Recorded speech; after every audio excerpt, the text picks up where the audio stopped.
Welcome back. I'm Tim Cash. For those of you just tuning in, we've been live all day here at San Diego Comic-Con, and you can watch us everywhere on IMDb, Twitch, and Twitter. Now, we just saw a clip of Stan Lee from Avengers Endgame, and you can see an extended cut of that tribute when the film hits streaming services July 30th. Joining me right now are two people who Stan Lee influenced, and two people getting to know each other as well. We'll get into that in a second. Please welcome Yara Shahidi and our very own Kevin Smith. A very cool moment just happened. It was literally right before we went. She was like, "Do you know Shahidi?" And Shahidi, and I was like, "I know one Shahidi in my life." And that's my father. And there you go. Wow. And he was in the camera department on Mallrats. He was a kid when I met him, like I was a kid. I was 25 and stuff, and I think he was around the same age. And then I didn't see him again for years later until I was back in Minneapolis and I was working on that Prince documentary that nobody ever saw. That was all the footage went into the vault. Afshin shot all that stuff. And so when she said Afshin, like my mind melted, man. And I'm like, Afshin has a kid and you are that kid? I was like sitting here being like, this is brilliant. Save it for camera. Totally. Oh my God, it was so funny. She goes like, that my mom's right over there. I was like, she must know Afshin as well. Yes, which is true. We hope so. Okay, so listen, both of you, welcome. Kev, this is a real pleasure and an honor to be interviewing you as well, and really nice to have you here as well. You know, we were thinking, I don't think we would have a Comic-Con the way it is now if it wasn't for Stan Lee. This is the first year that he won't be here with us. However, his presence lives on in everyone who ever got to meet him and touch him and things like that. So, let's start with Kev.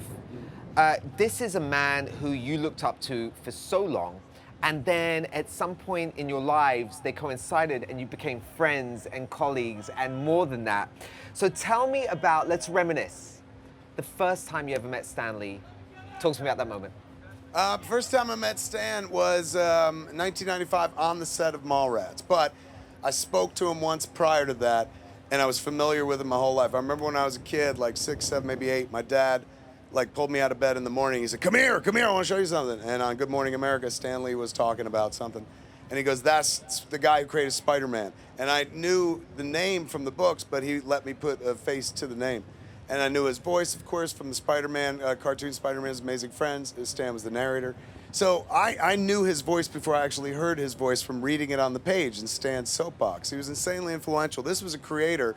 We all know that he created an inordinate amount of what they now today call IP, but just a world, a universe, the entire Marvel universe. But it's one thing to like write or draw comics. If that's your main job. He went out and tub thumped for them. Like what I learned from him from an early age, long before I met him, was pride in the work. It's not enough to do the work. You got to go out and be a big fan of the work too. If you expect other people to be a fan of the work as well, you've got to embrace it as well. So it wasn't enough for him to just do the writing. He had to go out and publicize the work on his own. So I'd known him as this large presence long before I ever met him. I'd written a scene in Mallrats for a comic book guru character. And I gave the script to our producer at the time, Jim Jacks. He passed away. But he said, hey, this comic book guru guy, who is this? And I said, well, it's kind of like a Stan Lee, if Stan Lee was in the movie. And he goes, why don't you just write it for Stan Lee? And I was like, I don't know Stan Lee. And he goes, well, I do. And I was like, Hollywood is good. Yeah. These people know each other and stuff. So he reached out to Stan. He goes, I'll ask him if he wants to do it. He likes to act and stuff. And he reached out to Stan. And he came back, went to Dan Tana's, this restaurant in Los Angeles with him. And he came back at night, Jim, and I was like, how'd it go? And he goes, well, I talked to him about it, and he thinks he might be wanting to do it. I said, really? What'd he say exactly? And he goes, do you really want to know? I said, yeah, because I'd written the pages, I rewrote them for Stan, and Jim brought the pages to Stan, so Stan read them in the restaurant. And Stan's quote after he read the lines, based on him, character playing as Stan Lee, according to Jim Jacks, Stan said, I would never say this shit. So right away, Jim was like, he wants to talk to you. And I said, what do you mean? He's like, he wants to talk to you. Before he says yes, he wants to talk to you. So he's like, Stan's gonna call. Stan called my house and he was like, hi, this is Stan Lee. I was like, I know exactly who this is. I was so nervous.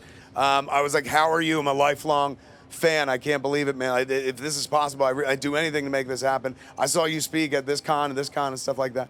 And he was very gracious, super kind, but this is what he said, and it endeared him to me forever. He goes, I want to do this movie. He goes, I love being out there. I'm a big ham. He's going, but in this movie, you have me playing a version of myself. I said, yeah, you're playing Stan Lee. And he goes, and in this scene, I talk about this girl that got away. In order to talk to the Brody character, he tells a story about the one that got away. It was something I cribbed from Citizen Kane, from a moment of Citizen Kane. So I said, yeah, that's the idea. And he goes, okay. Well, if I do this role where I talk about the one that got away, the one who's at home won't let me come back in. He's going, so, I can't do this to Joni. Can I add something where later on it's like I'm kidding or something? And so I was like, oh my God, that's it? That's what's going to get you in the movie? Heavens, yes. So we wrote in a little scene where he was able to do a PS where he told TS that he was kidding. That wasn't really true. But it endeared me so much. He didn't want to hurt Joni's feelings. Even though it was a dopey movie, a teen comedy, probably nobody was going to see, he was just like, I don't want people thinking that there's someone other than Joni out there who held my heart. That's who Stan was. Smart man right there. Yara, Stan Lee's Alliances, A Trick of Light. Can't wait for this Audible original, phenomenal. It's amazing to think the generational divide, Stan Lee crossed them both. What was your experience meeting Stan, and how did he influence your work and who you are? Well, I had only met him briefly at a movie premiere in which I just basically told him how much I appreciated his work, but even though I don't know him personally as well, his impact on me has been instrumental, especially because my entry point into his universe was when I found out the parallels between the civil rights movement and the X-Men comics, and then figuring out how throughout the years it evolved to encapture multiple movements and different identities. And I think he proved to me through his work the importance of continuing to have relevant conversations in your art, no matter what it is. And if anything, the more far out there it is, the better it is to ground it in your reality. And so in terms of setting that kind of precedent in my world at such a young age, it's something I've carried with me forever. And I've also grown up on audiobooks. So to work with Audible to bring this to life was such an honor, because those are two things that kind of formed my creative world and formed how I tell stories. So to actually tell this story, and the idea that I was trusted with this is surreal.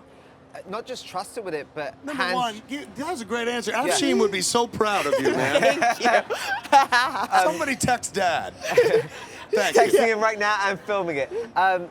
One thing that you must be so proud of is that Stan, this is one of the last projects he ever touched and worked on, and chose you for this role. So tell everyone, when this releases, what are we gonna hear? What is this? Right, well, it's already out. You can hear it. It's 11 hours and I think 25 minutes, if I'm being accurate, of my narration. And I think my goal was to make sure that my voice didn't get in the way of the story.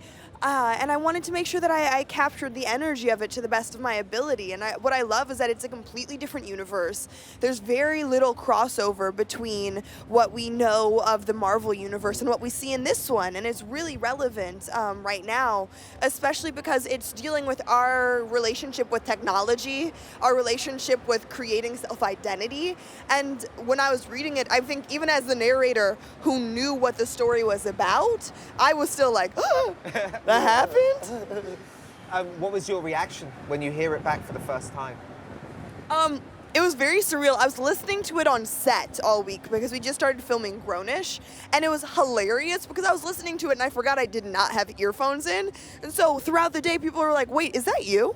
Listening to you? Yeah. Right? Like, are you listening to you right now? now? That's so gross. You're listening to yourself. Except I have such a lovely cast. They were like, can I listen? They're supportive instead. They're like, you are the center of the universe.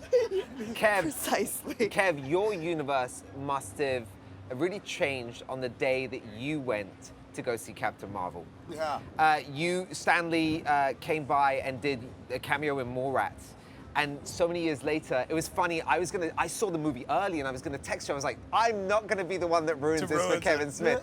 What was your reaction? So you're watching Captain Marvel, Stan Lee's cameo's there, and he's flicking through some pages.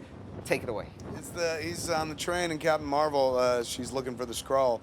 She encounters Stan, and it seems to be Stan playing himself. In all the cameos in the Marvel Cinematic Universe, he was always kind of somebody else, but he's sitting there reading the script for Mallrats. Prepping. And before you see him, you hear him going like, what was the line? Trust me, true believer. Yeah. Trust me, true believer. And I wrote that line in like 95. I stole it from him. He said it a lot, but I put that in the script like in 95. So to hear that and then suddenly see the front of the script and it had my name on it, on a personal level, it was like, I'm in the Marvel universe? Like, that felt great. But on a deeply personal level, like it felt like a returned favor. Back in '95, believe it or not, when we put Stan in Mallrats, the world didn't know who he was. Like, you know, I guess a few generations were unfamiliar with him. This long before the Marvel movies, and he started cameoing. So for me, it was like, hey, to another generation or a new generation, let me introduce you to the guy. Same way my dad was like, this is the guy that created Spider-Man and stuff. I said, let me introduce you to the guy that created all the Marvel Universe characters, and we're going to use him as a character in our movie. So I introduced him to a generation might not have known who he was. 24 years later, he literally did the same thing for me. Like in that movie, by holding up that script, he introduced me to a generation of people like Silent Bill. What is this? They don't know.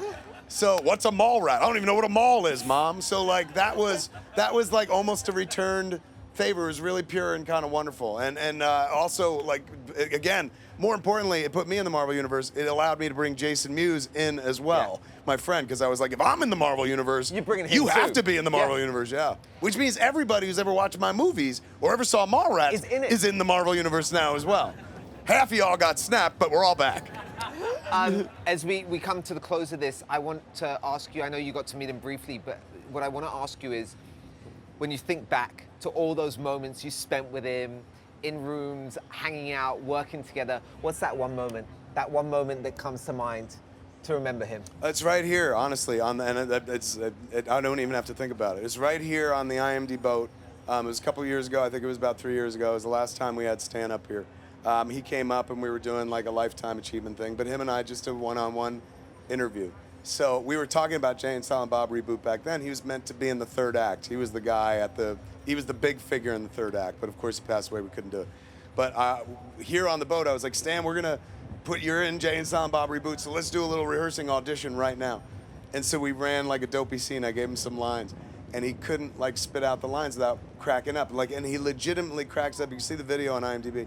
And him legitimately laughing is joy. It's pure joy. Yeah. You see him and like he's 93 at that point, and he just cracks up. And it's not like me cracking him up. He's cracking up because the whole thing is silly and whatnot. I absolutely love that. He gave me so much. To be able to like give him a little bit of laughter on that day echoes through eternity, so much so that we stuck that moment into Jay and Silent Bob reboot as well. Yeah, I want to ask you a question I ask all my friends. If you could play any superhero, and this is completely off script, I was just curious, play anyone, any single one in all comic book universe, shoot it out there, put it to the universe, hopefully it'll answer, go ahead. I have options. So my first one would be, I said gender swapping Nick Fury's child. Nice. Nice. That would be incredible. Yes. I played Samuel L. Jackson's kid before many years ago, but I've always been fascinated with Nightcrawler. Why? I love his backstory. They revamped his series recently, I think within the past 5 years, in which I really loved that combination and collision of history with his story, and Rogue is one of my classics. Kev, go on. Who would I be? Yeah. You know, let me think, man.